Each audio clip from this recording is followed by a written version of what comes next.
So starting the test drive in this Grand Wagoneer, very comfortable ride, very plush vehicle in general. It's just very luxurious, and for almost $100,000 sticker price, it better be. But still, I'm very impressed by the vehicle overall.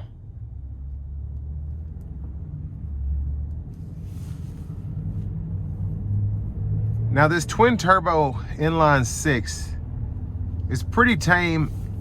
I've read that people are getting 20 plus miles per gallon with these things in these vehicles.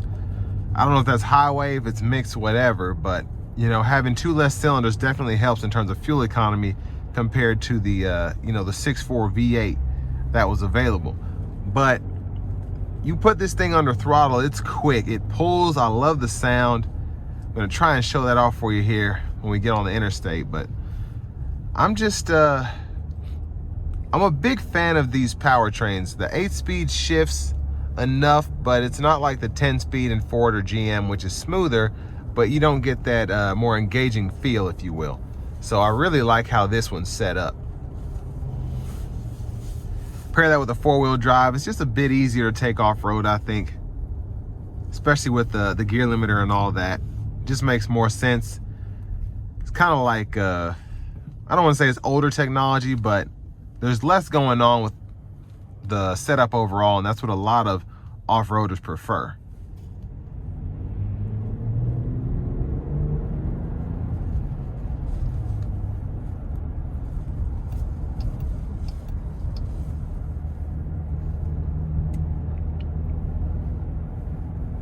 Now the suspension here, it's nice, it's relatively plush, but you do feel it a bit more than you might on the magnetic ride controlled Escalades or something like that. But still, I like the ride, and you know, these are meant to be more off-road capable, so having that there, you know, you want to be able to feel the road a bit more, in my opinion, I think, so that you kind of know what's going on, what you're doing. But again, the ride is still very good, but you can definitely feel it a bit more than you can in the Escalade, in my opinion. Even the Navigator at that.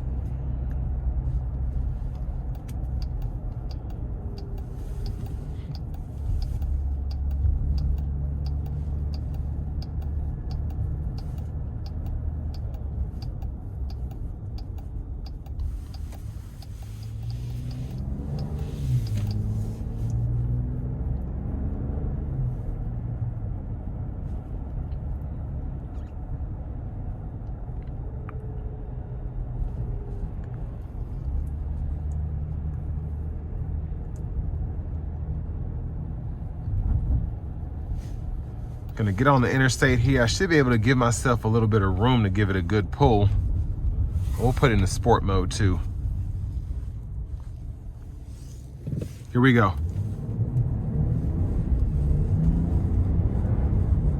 Here we go.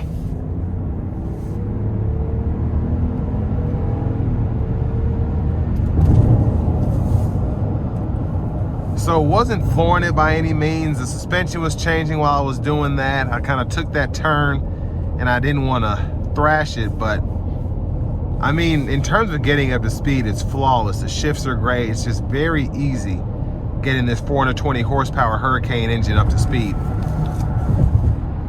But I want to give one more big thanks to Chrysler Dodge Jeep Ram Franklin for allowing me to review this vehicle today. I'll leave a link below in the description. If you're looking to find the best price on one of these closer to home, click that second link down below. Takes just a minute to fill out your information. That way you can make sure local dealers get you the best price on this or whatever new vehicle you might be interested in. But all in all, for $100,000, I mean, Escalade's a bit more pricey, Navigator's a bit more pricey if you start looking at top of the line trims like this, so I'll give it that. And I just like the space in here. I like how big it feels in this Grand Wagoneer compared to the Navigator, compared to the Escalade, Tahoe, Yukon. So it's just a very impressive setup, in my opinion, in terms of the interior space.